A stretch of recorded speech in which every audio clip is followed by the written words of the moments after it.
putting this together and for all the legislators that have taken time to be here. And I want to thank Sergio Contreras.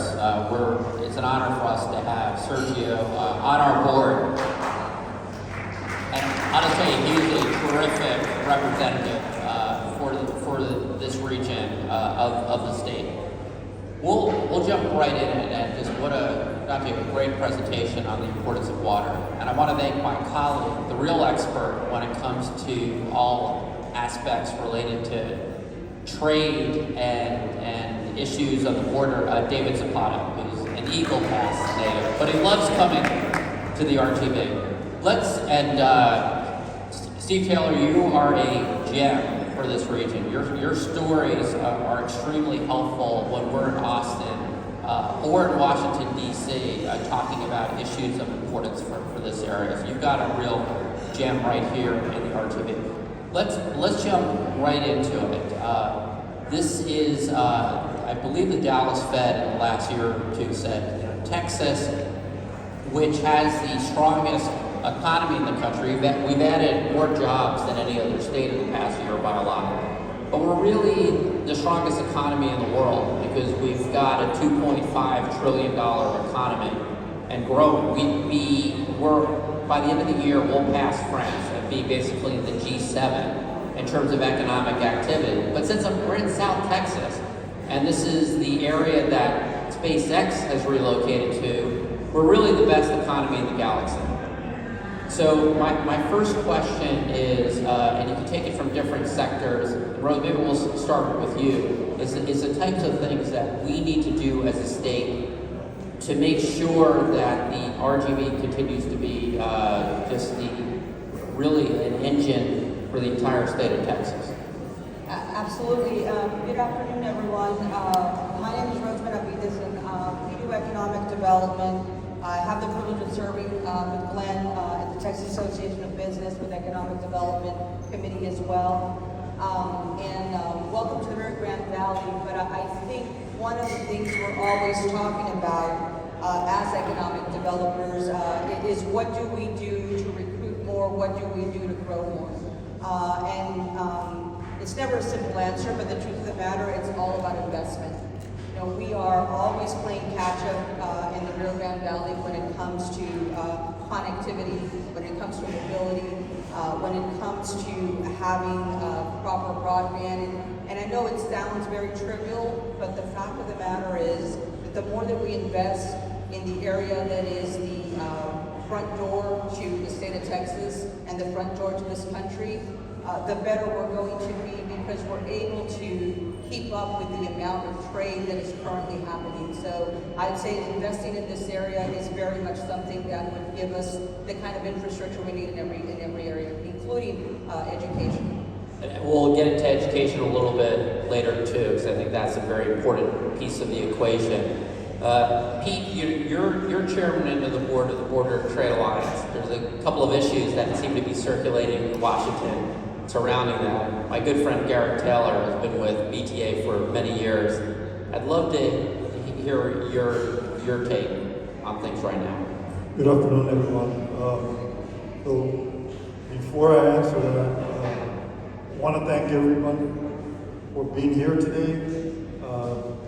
We really appreciate you taking time and coming down and doing this. I know this is done every time that we have a session. Let me tell you, we do use legislative tools here in the Rio Grande Valley. And I'll give you one example.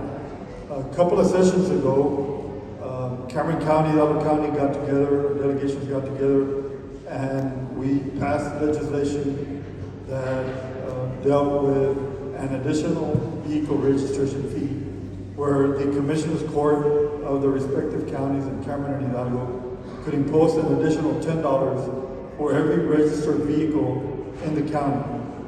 Those funds would then be reinvested into transportation. In addition to that, Cameron County took the transportation reinvestment zone legislation, and we are one of few counties in the state that has a countywide transportation reinvestment zone. And so with these two legislative tools, if, assuming that the annual allocation that we get from Cameron County for vehicle registration fees and for the TRZ stays the same for the next 40 years, we will generate 25% of the cost of the system of projects that we're developing. So we've got a $2 billion system of projects that we're developing. So we can generate, with those two legislative tools, 25% of that. The other 75%, we can then leverage state and federal funds. So we do use the tools that you all give us. To answer the question, the Border Trade Alliance for many, many years has been an advocate of legitimate trade and travel. And you can say 99% of the trade and travel between Texas and Mexico is legitimate. And so we have lobbied, we have advocated for funding. In previous years, we had what was called a coordinated border infrastructure program at the federal level, and then TxDOT had it, and they still have it. So we utilize that to improve the ports of entry from Brownsville to El Paso. But let me talk specifically about the Rio Grande Valley, because I think that the Rio Grande Valley has been economically deprived because of the lack of a seamless interstate corridor coming into the Rio Grande Valley. We are the largest metropolitan area in the United States that does not have an interstate corridor. So the Texas Transportation Institute, TTI, recently did a study for TxDOT. They compared the value of commodities going to an area in the state that had a seamless interstate corridor versus an area in the state that did not. So the outcome is that, and that area that does have interstate connectivity was Laredo. The area that did not have interstate connectivity was the Rio Grande Valley. So the value of commodities going to Laredo versus to the Rio Grande Valley is 4-to-1. So we need to ensure that the state invests in a seamless interstate corridor system into the Rio Grande Valley. Not a lot of money that's needed. With $700 million, we can upgrade US 77 and US 281 to an interstate standard corridor system. So we advocate for that because we know that at the end of the day, that interstate will go into our ports of entry. It'll go into the deepwater port at the Port of Brownsville, into the 8 airports throughout the Rio Grande Valley. And now the Rio Grande Valley is one of few areas that has 6 modes of transportation, having added space in the last year and a half.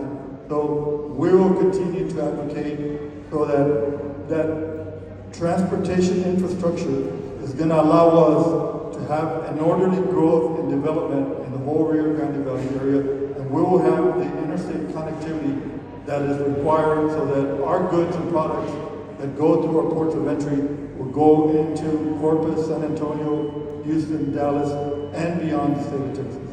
Pete, thank you. And Dante, you mentioned a number of the things on water. We'll get back to that in a little bit when we talk about tariffs and trade. But what are some other things, since we have some great Texas lawmakers here, some other things that should be on the agenda as we're now in session? Yeah, absolutely. So, I think what we've heard is great, and it absolutely needs to happen. We do need to invest in infrastructure, but here's another one that I do want to propose to our legislators, is look at some fixes, regulatory, that can be valuable here. I'll give you a couple examples. Number one is we have an overweight corridor here in South Texas. If we can add more of those overweight corridors, it does a number of things, right? It pulls a number of trucks off the road. It creates more efficient delivery systems. It makes the valley more attractive as a business hub, not just for North America, but now you have nearshoring happening, right? So now you're attracting Asian influence, European, you're bringing investments to the US and Mexico and this entire region. And so the nice thing about an overweight corridor is the legislator doesn't have to add any money. They approve plans proposed by the valley, and we collect our own fees from the users. Legislators put nothing in. That's fantastic.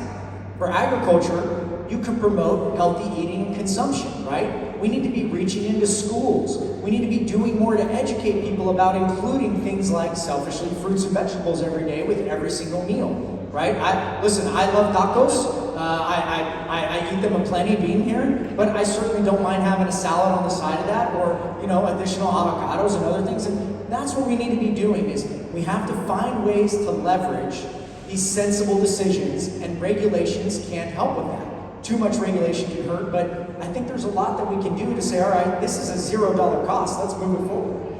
Well, Dante, that's really helpful. I have the privilege to serve as the co-chair for Governor Abbott's Small Business Freedom Council, and right now, as we speak, we're looking at ways we can reduce the regulatory burdens on small business and businesses in general in the state of Texas. So, Daniel, that may be something we could follow up on as well. So there may be some other, I'm sure there'll be some other ideas out there.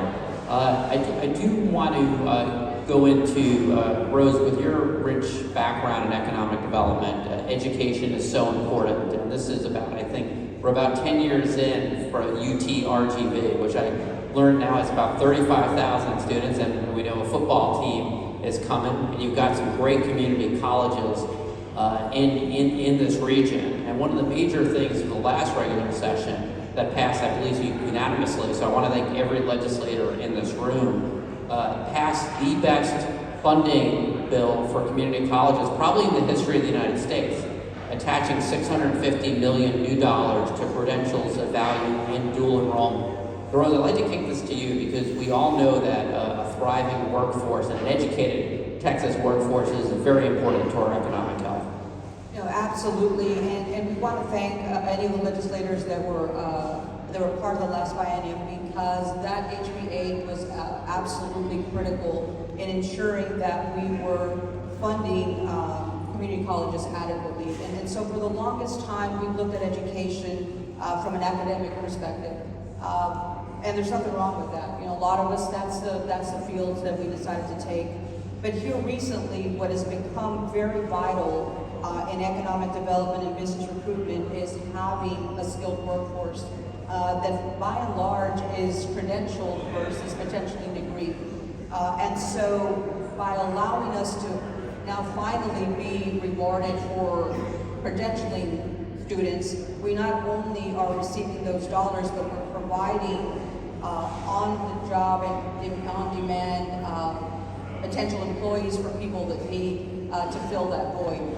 And so one of the things that we've always talked about is if we want to make this community, that has about 1.5 billion, I'm sorry, that would be great, million people under 30 that are ready to go into the workforce, then you want to make sure that they're prepared. And so we want to take the narrative about, the Rio Grande Valley does not have an adequate amount of skilled workforce, because that has absolutely been transformed. And South Texas College, TSTC, UTRGV that are here with us, I think what we've also learned is that the need to start these programs early on is something that is absolutely vital to ensure that we don't lose people on that pipeline. And so you're seeing more and more middle school beginning a point of not only introducing to college credits, but to career paths that bring already someone who could potentially be in an apprenticeship program during high school and early on. And so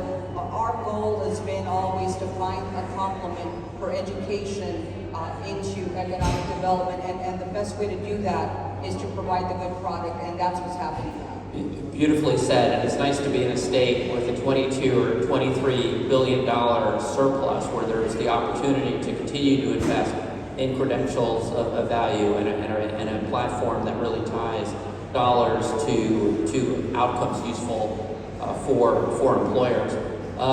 Pete, border trade alliance. I know that tariffs are something that are certainly on the docket right now and being considered. Would love your thoughts on the best way to make sure that we keep tariff-free and as frictionless trade as possible. Because from our view, we will agree with President Trump that the U.S.-Mexico-Canada agreement, probably the best trade deal the U.S. has ever signed. We want to keep it and strengthen it. So, would love your thoughts at this point. Yeah. So BTA was heavily involved with the original trade agreement, which was NAFTA. And then BTA again was involved in USMCA. And so last couple of weeks, there's been a lot in the media regarding potential tariffs. We don't really know where that's going to go, where that's headed. But at the end of the day, we know that tariffs are not a good thing. At the end of the day, in a nutshell, tariffs will be passed on to the end user. So that is not a good thing. That will be a detriment. We've all seen what NAFTA did in the Rio Grande Valley, what USMCA has done. So we don't want to take a step back. BTA will be at the table during the review of USMCA, and we will do whatever we can to advocate for no tariffs. Again, you know, tariffs at the end of the day, the end user is the one that will pay for that. So we don't want to go there. We've all seen, we've all reaped the benefits. So we will ensure that while at the table reviewing the USMCA with other governmental entities, that we make sure and stress what the enhancements to USMCA should be versus what tariffs will do to the agreement. And I think this is a very important one for the region to be engaged in, because every single member of the Texas congressional delegation from right to left supported USMCA. It actually was the trade agreement that passed with the most votes out of any trade agreement in the U.S. history, except actually our first one with Israel.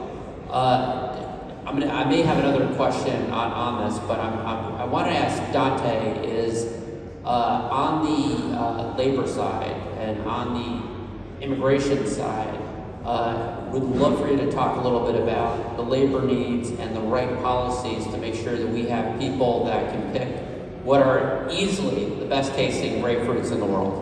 So we have another 2 hours to discuss this topic, right? Not according to Daniel. Yeah, I think we got 2 more minutes. Oh, there we go. Listen, labor is a huge issue. We grow 60 different crops here in Texas.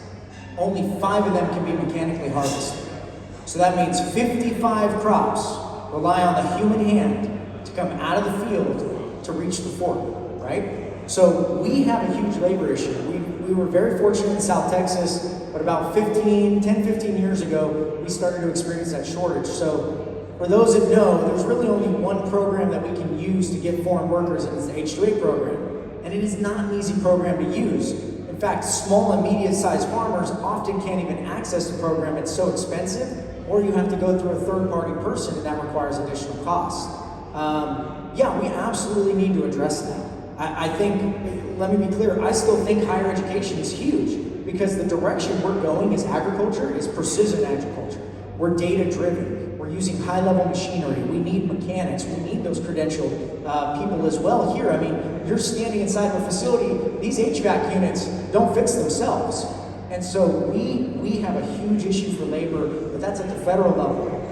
Go ahead. No, well, I know it's on the federal level, but given the percentage that are born in Texas or born in the United States versus internationally, generally speaking, for the agriculture sector in Texas? It's for the agriculture sector in Texas, for the field workers, it's probably 90% foreign-born or foreign citizenship. So you're talking about very, very little, and I bet that's probably on the high side. With that 10% primarily being your operators, your tractor operators, machinery, etc. Thank you. Pete, as you know, Texas is number one in everything, and that includes exports. We export more energy, more high-tech equipment than any other state. And Moses, you did a great job with Chenier, talk about the importance of LNG. And I do think one of the most important things, executive orders that the president overturned, was the very foolish LNG pause that would really hammer this area.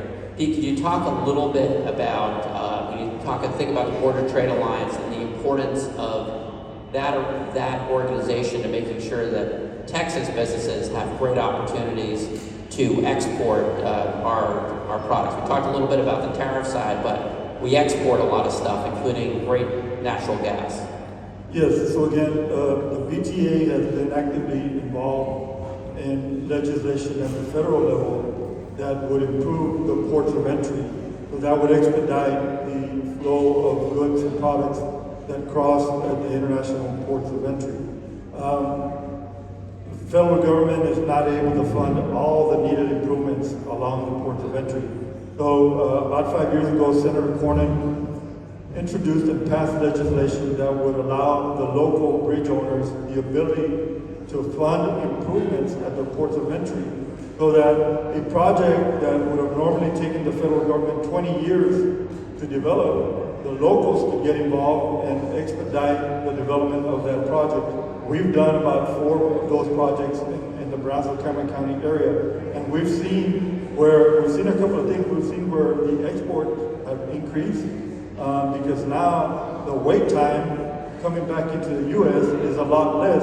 So before the project was developed, it used to be where a company would only be able to do 1 trip a day because the time wasn't enough. With the added project, the added improvements, the added technology to CBP, trucks can now make multiple trips a day, which means that there's more trade between Mexico, between Texas, between Mexico and the United States. So we at the BTA will continue to advocate. One of the things that perhaps President Trump is going to sign in the next couple of weeks will be an executive order streamlining the presidential permit process. Right now, the presidential permit application process is a very lengthy one, and it includes a NEPA process.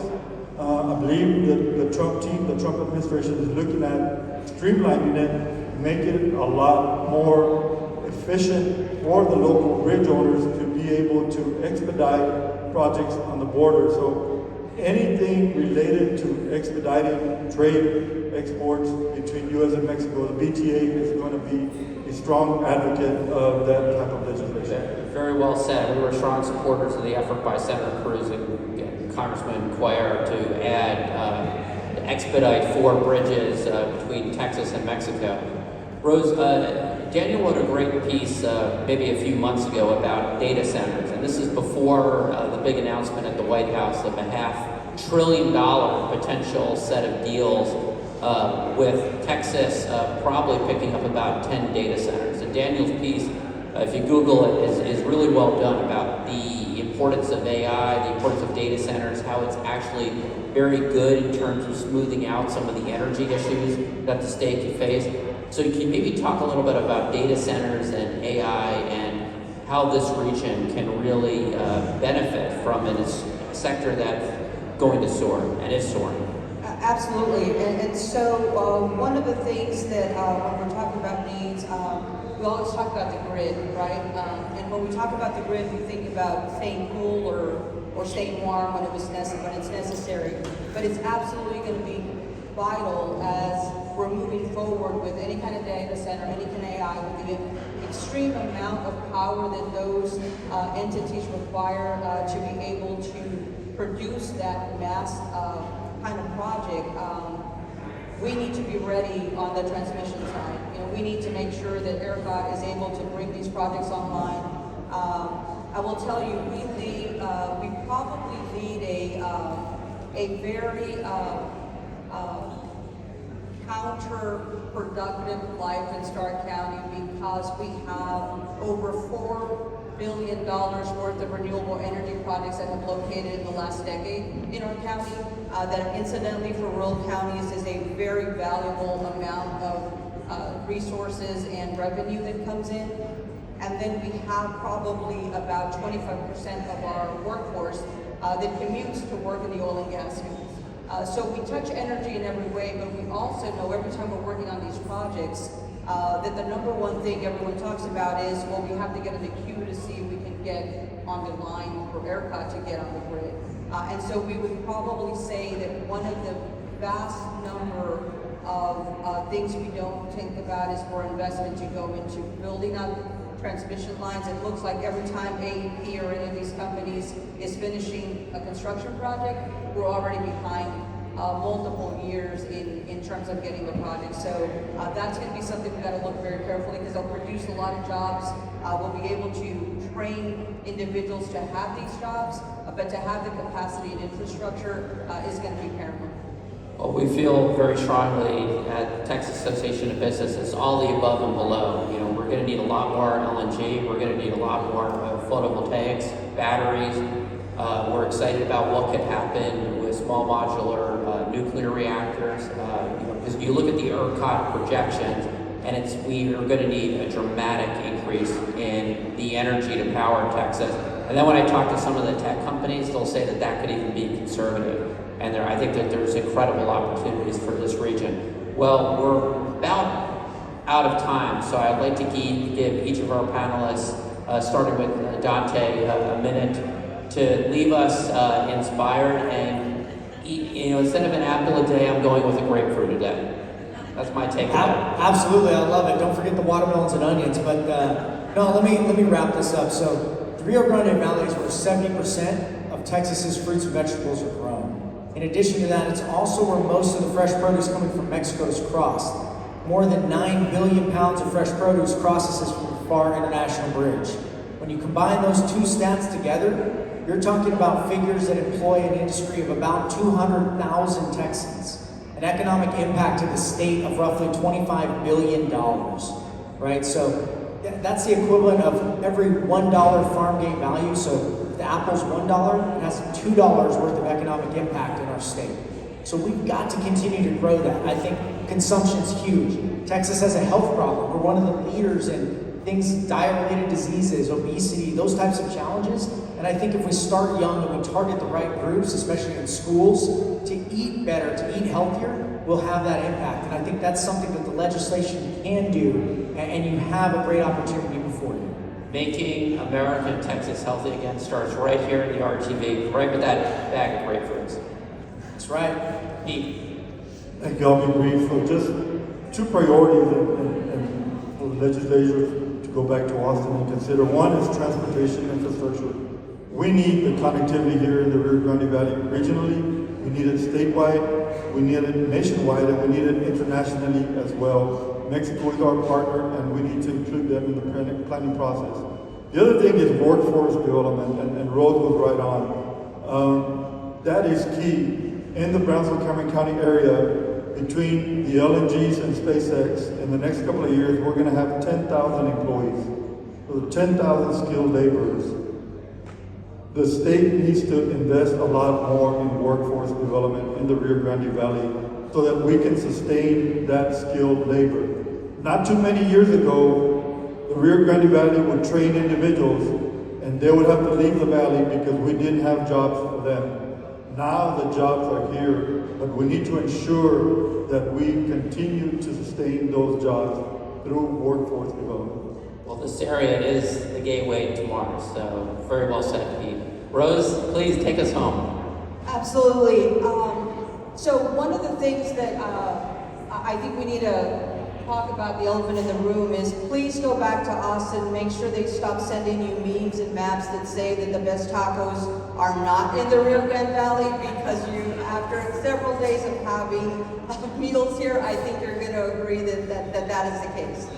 But in all honesty, I think what we want to talk about here is number one is to be grateful for an opportunity to plead our case, because for the longest time we're outside the triangle, right? We're in an area that allows all of the activity, for the most part, that's happening in the triangle to go through our borders.